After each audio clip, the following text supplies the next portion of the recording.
The enigma of the mound builders. The discovery of a lost world. Imagine it's the early 1800s. You are a pioneer hacking through the dense, untamed forests of the Ohio River Valley. You crest a hill, expecting more timber, but instead you stop dead in your tracks. Spread before you is something that shouldn't exist. Massive, perfectly shaped walls of earth forming giant circles and squares. Some are so large they encompass dozens of football fields. Others take the shape of titanic serpents or panthers emerging from the ground. At the time, the European mind couldn't grasp what they were seeing. These weren't just piles of dirt, they were mathematical masterpieces. Because of the prejudices of the era, many settlers refused to believe that the Native Americans they encountered were the architects. They dreamt up wild myths, attributing these mounds to lost Vikings, wandering Greeks, or even survivors from the sunken city of Atlantis. This became known as the mound builder myth, a mystery that haunted American archaeology for over a century. Who were the Hopewell? The truth, as it turned out, was far more fascinating than any legend. These weren't works of outsiders, they were the creation of a sophisticated network of people we now call the Hopewell tradition. The name doesn't come from an ancient king or a tribal leader, it comes from Mordecai Hopewell, a 19th century farmer on whose land some of the most spectacular artifacts were first unearthed. The Hopewell weren't a single tribe with a capital city. Instead, they were a massive interaction sphere. Think of it as an ancient version 1.0 of the internet. From roughly 100 BCE to 500 CE, people from different languages and regions were connected by a shared set of spiritual beliefs and a hunger for beauty. They didn't live in the mounds, they lived in small, peaceful hamlets nearby, tending to gardens of sunflowers and squash and hunting the abundant white-tailed deer. The architects of the earth. What makes the Hopewell stand out to a modern audience is their sheer engineering genius. Without the wheel, without iron tools, and without a written language, they achieved something that rivals Stonehenge or the pyramids of Giza. They understood plane geometry. They could lay out a perfect 20-acre circle and a 20-acre square with less than 1% error. But they weren't just looking at the ground, they were watching the sky. Their earthworks act as giant lunar calendars. They tracked the 18.6-year cycle of the moon with a precision that leaves modern astronomers breathless. To the Hopewell, the earth and the heavens were a single connected map. The Shamans' ritual. Within these mounds lay the most personal side of their story. When the Hopewell buried honored dead, they didn't just leave them with tools, they left them with masterpieces. Excavations revealed offerings that look like they belong in a modern art museum. Delicate hands cut from shimmering mica, a mineral that shines like silver. Stone pipes carved into the likeness of ravens, bears, and frogs with tiny pearl eyes. Massive breastplates made of cold-hammered copper. These weren't just decorations, they were the regalia of shamans. Imagine a ceremony 2,000 years ago, the firelight reflecting off a leader's copper crown, the smoke from a ritual pipe rising toward a moon that had been perfectly tracked by the walls around them. It was a world of deep spirituality and continental connection. The gateway to the mystery. But as grand as their architecture was and as wide as their trade reached, the Hopewell story ends with a chilling question. Around 500 CE, the building stopped, the trade networks collapsed, the great interaction sphere went dark. How did a people who mastered the stars and the earth simply fade away? Did they turn on each other, or did the world change too fast for them to keep up? The Great Interaction Sphere, an ancient highway of wonders, a continent without borders. Long before there were interstate highways or cargo planes, the Hopewell created the most extensive trade network in ancient North America. Archaeologists call this the Hopewell Interaction Sphere. It wasn't a kingdom controlled by an army, it was a web of shared ideas and exotic materials that stretched across thousands of miles. Imagine standing on a riverbank in present-day Ohio 1,800 years ago. You would see travelers arriving in dugout canoes, carrying goods from the farthest corners of the continent. They brought obsidian, black volcanic glass, from what is now Yellowstone National Park, over 1,500 miles away. They brought grizzly bear teeth from the Rocky Mountains, copper from the cold shores of Lake Superior, and mica from the Appalachian Mountains of North Carolina. From the south, they imported marine shells and shark teeth from the Gulf of Mexico. The ancient internet of goods. For a US audience, the scale of this is mind-blowing. These people were moving tons of material across a wilderness without horses or oxen. They used the liquid highways, the massive river systems of the Mississippi, the Missouri, and the Ohio. But why? Why risk your life traveling thousands of miles for a piece of shiny rock or a seashell? For the Hopewell, these weren't just goods, they were sacred items. A piece of obsidian wasn't just a knife, it was a piece of the distant mountains, imbued with spiritual power. When a Hopewell artisan carved a bird out of Appalachian mica, they were connecting the sky, the earth, and the distant lands together. This trade was the glue that kept these diverse groups from fighting. It's hard to go to war with people you rely on for sacred copper. The life of a Hopewell citizen. Despite this massive global trade, the average Hopewell person lived a surprisingly humble and peaceful life. Unlike the later Mississippian cultures, who built huge cities like Cahokia, the Hopewell preferred small, spread-out settlements. They were the ultimate gardeners. They pioneered what is known as the Eastern Agricultural Complex. They didn't have corn yet. That came later. Instead, they grew domesticated versions of weeds we see today: maygrass, knotweed, and goosefoot. They were incredibly healthy, supplemented by a diet of venison, turkey, nuts, and fish. Their homes were sturdy, bark-covered structures, often built in small clusters near the river's edge. The silent diplomacy. One of the most unique things about the Hopewell era was the lack of evidence for warfare. When we look at later periods in American history, we see villages with high defensive walls and skeletons with arrow wounds.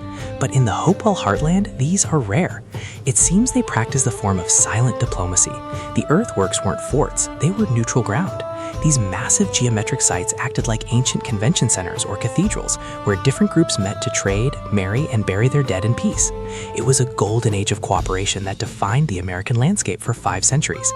The mystery of the craft. The Hopewell were also North America's first true master artists. Their effigy pipes are world-renowned. Carved from single blocks of stone, they depict animals like otters, falcons, and wolves. With such realism, you can see the texture of the fur and the glint in their eyes. When a person smoked from these pipes during ceremony, they would be eye to eye with the animal carving. It was a way of communicating with the spirit world. This level of craftsmanship required full-time specialists, people who didn't have to hunt or farm because the community valued their art so much. It shows a society that was wealthy enough to support creatives. The turning point. But as we look at this vibrant, interconnected world, a shadow begins to fall. Around 350 CE, the flow of obsidian starts to dry up. The mica stops arriving from the mountains. The great gatherings at the mounds become smaller and less frequent. The interaction sphere was beginning to crack. The Shaman's Shadow and the Kingdom of Pearls. In the world of the Hopewell, reality wasn't limited to the soil beneath their feet. They believed the universe was a multi-layered tapestry. The sky world above, the earthly world we inhabit, and the underworld beneath the waters. Their massive geometric earthworks weren't just architecture. They were cosmic anchors designed to keep these 3 worlds in perfect balance. To the Hopewell, if the geometry of a circle was broken, the harmony of the universe might shatter with it. The masters of this invisible realm were the shamans. Part priest, part doctor, and part astronomer, the shaman was the bridge between the living and the dead. Imagine a night 2,000 years ago in the Ohio Valley. The air is thick with the scent of burning cedar. Inside a massive earthen enclosure, a great fire roars, casting long, dancing shadows against the high walls. Suddenly, a figure emerges from the darkness. He doesn't look human. On his head sits a towering crown of copper antlers that shimmer like liquid fire. His face is painted in stark patterns of white clay and black charcoal. As he moves, the light catches his cloak, which is adorned with hundreds of polished grizzly bear teeth and shimmering sheets of silver. This was the shaman in his ritual trance. The shaman holds a pipe carved from a single block of dark stone in the shape of a raven. As he inhales the sacred tobacco, the smoke is believed to carry the prayers of the people directly to the sky world. In this moment, the people believe the shaman's soul is leaving his body, shape-shifting into the raven to fly across the stars and speak with the spirits of the ancestors. One of the most breathtaking parts of this spiritual world was their obsession with mica. This mineral, brought from the Appalachian Mountains, was like ancient high technology. It was translucent and reflective, like a mirror from another dimension. Hopewell artisans would cut this mica into delicate, life-sized human hands or falcon claws. These weren't just art, they were magical tools. When the shamans danced with these mica hands sewn into their clothing, they appeared to be covered in shards of trapped light. It was a visual display of power, proving to the tribe that the shaman held the very light of the heavens in his grasp. But the deepest mystery of the Hopewell lies in their relationship with death. They didn't view the end of life as a tragedy, but as a great journey. They refused to let their loved ones go into the afterlife empty-handed. When a high-ranking member died, the community would shower them with a fortune of treasures. Archaeologists have uncovered single burial mounds containing over 100,000 freshwater pearls, harvested from local rivers and strewn across the forest floor like a carpet of fallen stars. Beside the dead, they placed copper breastplates, obsidian blades from the Rockies, and silver ornaments. To the Hopewell, love was measured in sacrifice. The more precious the object buried, the better the journey for the soul. Sometimes they would cremate the bodies in sacred charnel houses. They believed the flames were a vehicle, turning physical bone into spirit smoke that could rise and join the constellations they had tracked so carefully for centuries. Every circle they built on the ground was a reflection of a circle in the sky, a map to ensure the soul never lost its way home. For 500 years, this world of copper, mica, and pearls thrived on pure faith. But as the centuries passed, something began to shift. The great fires in the mountains started to burn lower. The trade for pearls and copper began to slow. Was their faith wavering, or was a new, darker force rising in the American wilderness? The Great Vanishing, when the earth fell silent. For 5 centuries, the Hopewell world was a masterpiece of peace and connectivity. But around the year 400 CE, the gears of this great machine began to grind to a halt. The fires that had burned for generations atop the mounds started to flicker out. The interaction sphere, that ancient version of the internet that connected the Rockies to the Atlantic, was suddenly going offline. The collapse of the network. It started with the luxury goods. First, the obsidian stopped arriving from the west.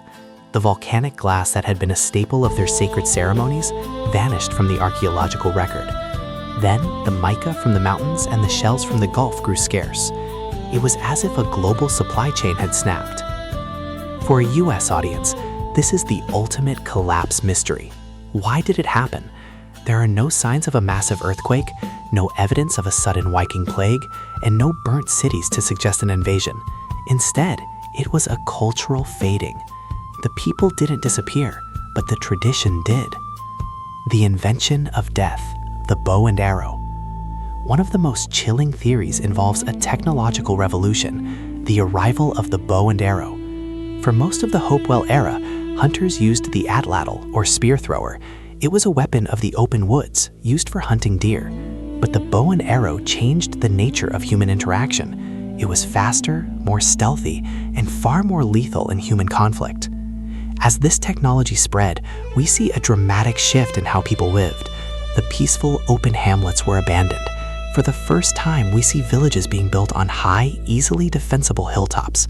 We see the rise of timber palisades, huge wooden walls built to keep others out. The silent diplomacy of the Hopewell, where strangers met in peace to trade, was being replaced by fear and territorialism. The shift to the cornfield. At the same time, a new plant was moving up from the south, maize, corn.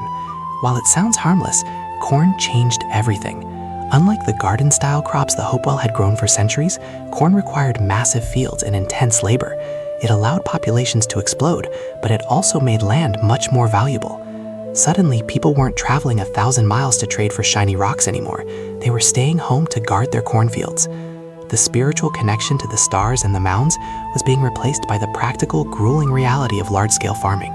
The shaman's copper crown was being traded for the warrior's bow. The desecration of the sacred. Perhaps the most symbolic sign of the end is found in the mounds themselves.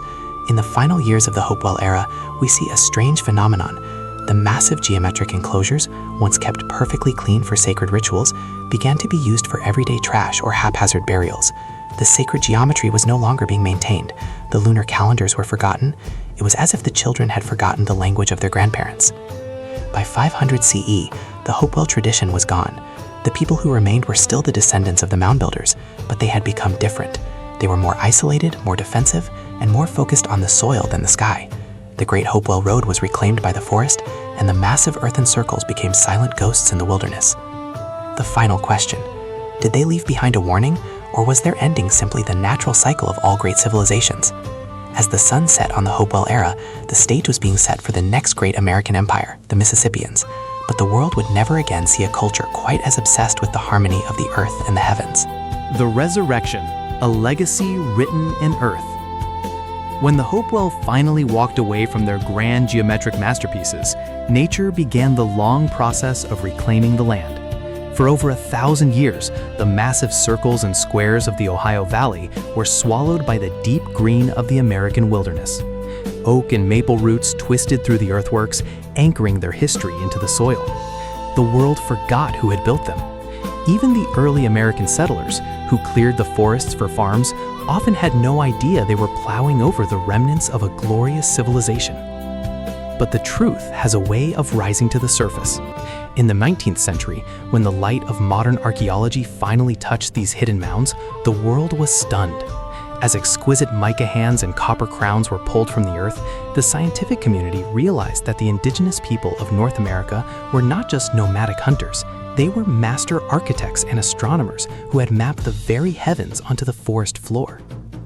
In 2023, this long journey toward recognition reached a historic milestone. The Hopewell ceremonial earthworks were officially inscribed as a UNESCO World Heritage Site. This wasn't just a title, it was a global acknowledgement of Hopewell genius. Today, these mounds are held in the same regard as the pyramids of Giza or Stonehenge, not just as piles of dirt, but as sacred monuments to human intelligence.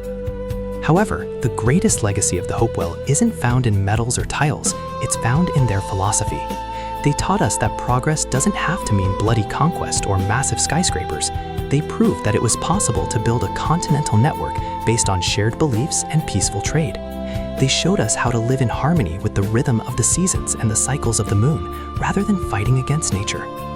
In our modern divided world, where we often feel disconnected from the land and each other, the Hopewell story offers a glimmer of hope.